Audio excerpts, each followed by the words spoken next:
Nous sommes fatigués, épuisés.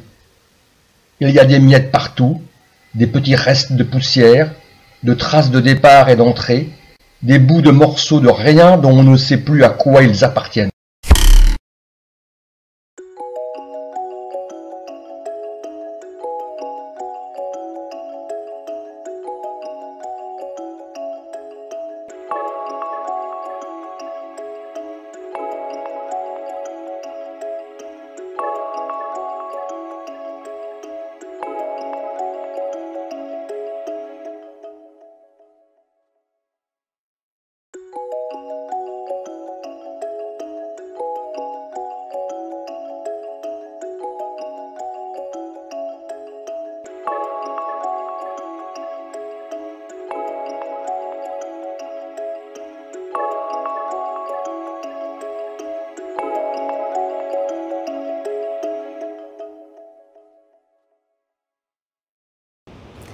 Alors bonjour à nouveau sur cette place Gardin, cette place où nous sommes, quelle que soit la saison, quel que soit le temps, en phase actuellement avec les intempéries, le vent qui souffle sur le milieu du spectacle vivant, de la culture en général, mais plus particulièrement du spectacle vivant.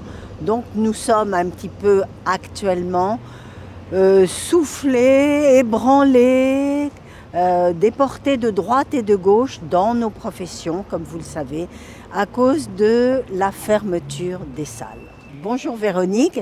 Bonjour Karine. Bonjour Véronique. Tu es une artiste donc qui habite Caen, qui expose actuellement à Caen et dont j'affectionne, je dois l'avouer très franchement, beaucoup la démarche, pour un ensemble de raisons que nous allons évoquer, mais en particulier parce que les techniques que tu utilises sont extrêmement métissées. Tu croises un grand nombre de techniques et puis aussi, et nous allons parler de cette exposition qui a cours actuellement, parce que tu es en lien très souvent avec le royaume des cieux, on peut le dire. Le royaume des cieux est à nous. Souvent avec des figures empruntées à l'imagerie céleste du théâtre religieux. Et puis en l'occurrence, cette fois-ci, tu déportes un petit peu ton regard, toujours levé, élevé vers les cieux, d'un côté un petit peu plus scientifique. Donc bonjour Véronique, peut-être peux-tu nous dire ce que tu ressens actuellement au moment où l'exposition vient de s'ouvrir, au moment où samedi 13 mars, tu fais la signature d'un ouvrage qui est dédié à ce travail. Qu'est-ce que tu ressens actuellement? Et tu es en phase avec ces éléments qui bougent, qui sont assez imprévisibles en la période. Oui, absolument. D'ailleurs, aujourd'hui est un exemple formidable du déchaînement des éléments. On a la chance d'avoir le soleil, le vent, peut-être la pluie, ce qui est tout à fait normand et agréable. L'exposition que je présente actuellement se déroule à la Galerie des Sens, qui a la chance d'être ouverte, puisque à Caen, il y a peu de galeries, mais ce sont les seuls lieux ouverts où l'on peut voir de l'art. Voilà, dont l'exposition a commencé en début de semaine. En effet, samedi 13 mars, il y aura une rencontre dédicace à laquelle sont conviés les visiteurs.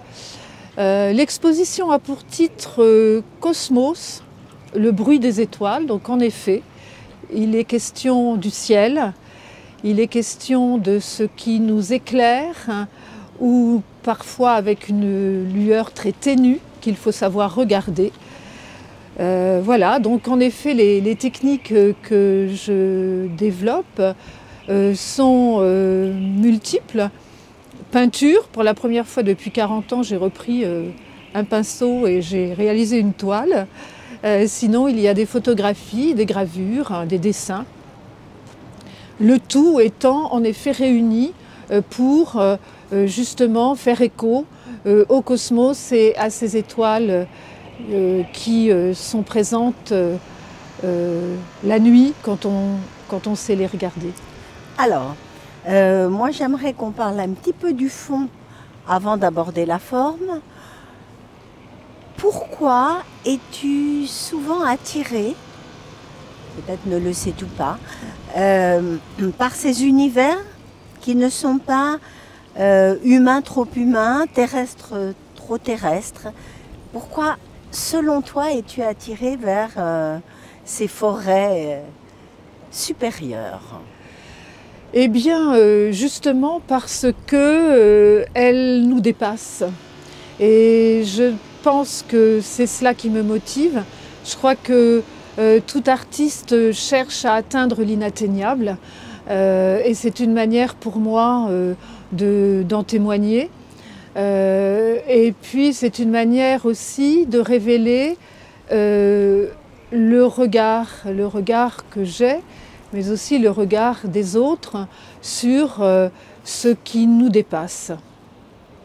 Alors, moi j'aime bien utiliser un terme qui est le blanchiment du regard qui amène à la vision. C'est-à-dire qu'il y a un moment où effectivement s'estompent les contours du réel et tout d'un coup apparaissent des mondes dans notre imaginaire, sans pour autant avoir accès de manière sûre et certaine à des, je dirais, des connexions suprahumaines ou para-humaines. Il y a quelque chose dans l'imagination qui, à un moment, fait que tout ce qu'il y a comme empreinte de la réalité dans notre pensée et dans notre vision intérieure s'estompe. Est-ce qu'il y a de ça dans ton travail, de ce que les religieux appellent la vision, de ce que les opticiens appellent aussi la vision? Qu'est-ce que, selon toi, cette particularité du regard intérieur qui correspond à ce mot de vision? Ce qui opposerait éventuellement, et je te laisse la parole, la vue et la vision. Oui, absolument. La vue et la vision. La vue a quelque chose qui sous-entend un organe qui permet d'accéder à la vue. Et la vision est plus cette particularité du regard. Et le regard est, en l'occurrence, immatériel. Je dirais le regard émane plus de l'esprit. Même s'il est véhiculé en effet par la vue. Et c'est cela précisément qui m'interroge depuis de nombreuses années, puisque au cœur de ce travail, j'interroge l'image. Et je me suis toujours posé la question de ce que c'était que l'image, cette image qu'on a face à soi. Est-ce que cette image nous révèle quelque chose ou au contraire, est-ce qu'elle est une illusion ? Puisqu'on sait que l'image n'est pas la réalité. Donc c'est un peu ceci qui est interrogé. Et alors le cosmos, là, c'est une image infinie. Et donc elle est encore plus questionnante pour moi. Et puis elle dépasse le contexte spécifiquement humain, même si les humains, depuis la nuit des temps, ont passé leur temps justement à interroger le cosmos, l'espace, ce qui fait que peut-être qu'ils sont là. Alors là c'est le vent se déchaîne. Je ne sais pas si on va pouvoir. Je ne sais pas si on nous entend toujours. Nos paroles s'élèvent, ne s'envolent. Elles sont déposées quelque part. Véronique, j'ai envie de te lancer à la volée 3 mots. Voir, regarder, contempler. Alors, dans quel ordre faut-il les mettre? Pour toi, qu'est-ce qui les réunit, ces 3 mots? Qu'est-ce qui les sépare? Moi, je pense que ce qui les réunit, c'est l'œil. Voilà. Il me semble. Qu'il soit organique ou spirituel.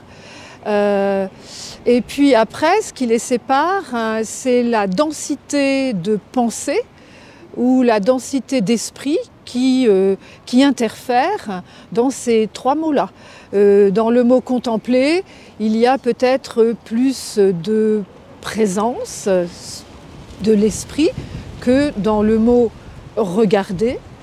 Dans le mot voir, eh bien, il y a aussi ce mot de voyant qui est celui qui regarde au-delà des choses. Et donc regarder, c'est peut-être plus physique. Alors, la voyance et la vision, curieusement, sont liées en ce que celui qui les pratique perce l'opacité du moment à venir, dont on ne sait rien a priori, par rapport auquel on peut aujourd'hui émettre des statistiques, mais il y a cette dimension qui met au défi le destin. La vision permet effectivement une sorte d'envol vers une métamorphose, une mutation possible. La voyance permet effectivement la prédiction. Quand on choisit, comme tu le fais, de s'exprimer à travers des images, est-ce que, selon toi, on le fait par goût, d'une sorte de chaîne de signifiants qu'on assimilerait à une dimension symbolique? Est-ce qu'on le fait justement pour faire un pied de nez, ou faire la nique, si je puis dire, à l'enchaînement trivial des échanges entre les êtres humains, linguistiques au sens du vocabulaire parlé ou du vocabulaire écrit? Est-ce qu'on ne le fait pas justement pour tout d'un coup se projeter dans une sorte de grammaire qui est d'ailleurs certainement utilisée depuis la nuit des temps par ceux qui veulent séduire et convaincre, y compris aujourd'hui et depuis assez longtemps les publicitaires? Il y aurait quelque chose comme ça. On parle de l'anagramme image-magie, mais dans le rapport au choix d'un plasticien pour justement ce médium qu'est l'image, est-ce qu'il n'y a pas la volonté, une fois de plus, de défier l'enchaînement logique et cohérent de l'articulation des signes dans le langage parlé? Oui, alors le langage parlé peut effectivement intervenir dans l'image, mais ce n'est pas ce qui me motive en l'occurrence. Je dirais que l'image, elle est plus justement liée à, même si elle part d'une réalité, de toute façon, elle est une transformation de cette réalité puisqu'elle passe par le regard de celui qui l'a construit. Et celui qui l'a construit, qu'il soit photographe, qu'il soit peintre, qu'il soit cinéaste, qu'il soit peut-être chorégraphe, parce que je crois que le chorégraphe, au travers le mouvement des corps, crée aussi des images. Et là, il y a quelque chose qui va bien au-delà d'un langage spécifique. Voilà, donc l'image en cela, elle est forte parce qu'elle contient tout cela. Et puis l'image, elle a un lien aussi avec le temps. Il se trouve que dans les pièces que je présente dans l'exposition Cosmos, le bruit des images, j'ai eu l'occasion de croiser dans un petit marché, une petite brocante, des vieilles pas des diapositives, des négatifs sur verre. Des négatifs sur verre qui dataient de la fin du 19e siècle. Et je me suis empressée d'aller voir ce que révélaient ces négatifs, et je me suis aperçue qu'il y avait des figures de femmes, en l'occurrence, extrêmement altérées par le temps. Et il y a quelque chose qui s'est envolé. Ah oui, j'ai cru que c'était le micro. Mais et ceci m'intéresse justement parce que l'image là, elle donne à voir autre chose que l'intention qui était mise au départ, qui était de saisir une photographie d'un personnage. Donc voilà, l'image, elle porte en elle cette part d'indicible qui va bien au-delà du langage. L'indicible, formidable façon de résumer effectivement ce pourquoi nous donnons notre vie à produire des objets qui sont très éloignés de ces objets qui nous permettent de communiquer de manière triviale et quotidienne. Effectivement, je crois que ce qui nous relie tous, tu parlais des chorégraphes, évidemment, nous faisons des images, puisque la danse se regarde. On ne touche pas les danseurs, on ne met pas la main sur leur cœur pour savoir s'il bat. Alors, cet indicible m'amène à te poser une question, puis ensuite on en viendra à la forme, si je veux dire. Selon toi, qu'est-ce qui signifie dans une image? Est-ce que tu te poses parfois la question, tu abordes un thème, là en l'occurrence le cosmos, tu veux peut-être dire des choses, peut-être tu sens que tu veux aborder ce thème et tu ne sais pas que tu veux dire des choses ou quelle chose tu veux dire, mais selon toi, par quel canal du sens passe dans une peinture, dans une photographie, dans une image? Eh bien, tout se joue là autour de la présence et de l'absence. Présence de celui qui regarde, absence de celui qui a produit l'image. Et ça m'a toujours passionnée. C'est-à-dire que, alors bon, je ne vais pas reprendre la phrase de Duchamp, hein, c'est le regardeur qui fait l'œuvre, parce que je pense que ceci est dans un contexte bien défini et dans l'histoire de la peinture, dans l'histoire de l'art, je crois qu'on va bien au-delà de cela. Mais en effet, c'est cette dualité présence-absence qui en tant qu'artiste m'interroge depuis que je fabrique des images. Voilà. Et donc, là, l'indicible, pour répondre à ta question, c'est justement là qu'il se trouve, dans ce qui ne se dit pas, justement, dans ce qui se ressent, dans ce qui se vit, dans ce qui se dit autrement que par les mots. Voilà. Et cet indicible, il est là. Qu'est-ce que nous n'aimons pas, nous qui donnons beaucoup de temps à réinventer des univers parallèles, qu'est-ce que nous n'aimons pas dans l'univers tel qu'il s'offre à nous, dans la réalité quotidienne, et qu'est-ce que nous espérons pouvoir traverser comme expérience en créant, selon toi? Eh bien, on transforme. On transforme. Et c'est ça la magie de l'art, c'est que rien, même si nous partons de la réalité, enfin d'une réalité, nous la transformons. Et c'est là que ça devient, que ça prend cette amplitude qui fait qu'on appelle cela de l'art. Je ne sais pas si on nous entend avec le vent qui vient s'immiscer dans notre conversation. Je pense que par rapport au bruit des étoiles, nous sommes exactement en phase. Absolument. C'est de circonstance, Karine. Effectivement, le ciel est avec nous. Donc, arrivons peut-être à ce qu'on appelle communément la forme, bien que ce qui est, à tous les endroits physiquement, magnétiquement, ondulatoirement, tout ce qui est.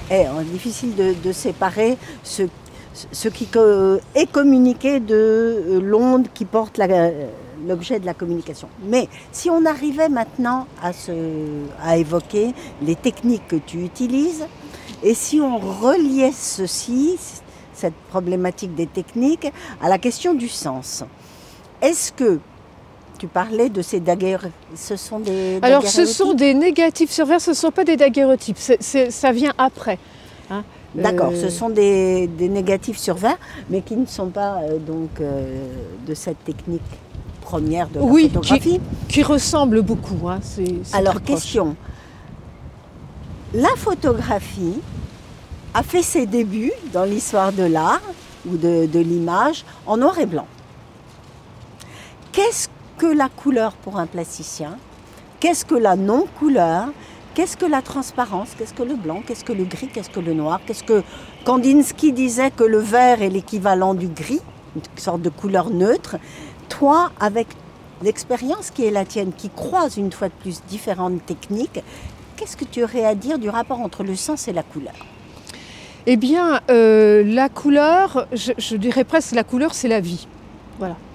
Et le noir et blanc, justement, c'est une, comment dirais-je, c'est une mémoire. Le noir et blanc est peut-être plus la mémoire de ce qui se donne à voir que, et donc de la vie quand elle est saisie par l'appareil photo. En l'occurrence, les photos que j'ai trouvées, ces négatifs sur verre, ils sont en noir et blanc. Et alors, il se trouve qu'en voulant les révéler, en les révélant en positif, j'ai voulu accentuer le contraste et là, étonnamment, certaines couleurs sont apparues. Donc en exacerbant finalement ce que révèle l'image, il y a des couleurs qui apparaissent, même si elles ne sont pas multicolores, on reste quand même dans la monochromie, mais il y a des allusions au bleu notamment, de la présence du bleu qui évidemment me fait tout de suite faire voisiner ces images aux images cosmiques que j'ai réalisées au travers la peinture, la gravure, le dessin, etc. Et il y a vraiment une sorte de fusion, enfin je la vois très nettement, entre ces images et les vues du cosmos que j'ai reconstituées. Et ces images sont d'autant plus proches de certaines visions de ciel étoilé que sur la photographie, il y a des taches qui se sont, qui sont apparues avec le temps, il y a des rayures, il y a des imperfections et qui font comme des petites constellations que je peux mettre en lien avec les visions stellaires que j'ai reconstituées. Alors il y a beaucoup de choses dans ce que tu viens de dire. Je retiendrai tout d'abord que tu associes la mémoire et le souvenir à l'absence de couleur. Je ne dirais pas au noir et blanc, mais à l'absence de couleur. C'est étrange parce que lorsqu'on ferme les yeux, je pense qu'on revoit les scènes en couleur, mais peut-être que cela varie d'un esprit à l'autre, d'un individu à l'autre. Est-ce que Véronique Sablery se souvient en noir et blanc? Je me souviens plutôt en couleur, parce qu'en effet, il y a des couleurs... je rêve en couleur, par exemple, ça j'en suis sûre, je suis certaine de ça. Cependant, le souvenir ancien, et quand je feuillette les albums de photos de famille, je vois des photos en noir et blanc. Et donc ce noir et blanc est très souvent lié au souvenir, justement, à ce passé plus ou moins lointain.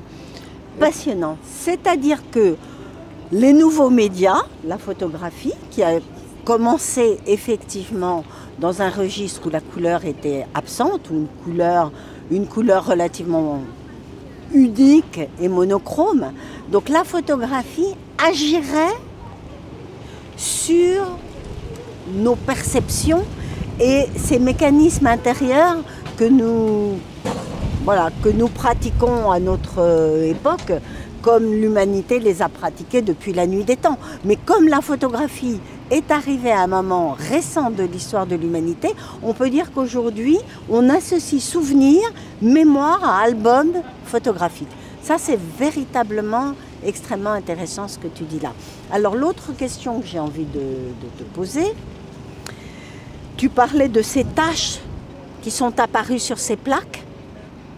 Donc, évidemment, on ne peut pas s'empêcher de se souvenir qu'à la fin du XXe siècle est apparue une évidence, aujourd'hui qui apparaît comme une évidence, mais malgré tout qui a été une révolution, le micro et le macro. Puisqu'en fait, lorsque tu évoques le cosmos, tu es complètement dans une dimension macro, d'un univers infini et extrêmement grand par rapport à l'étroitesse de notre existence physique.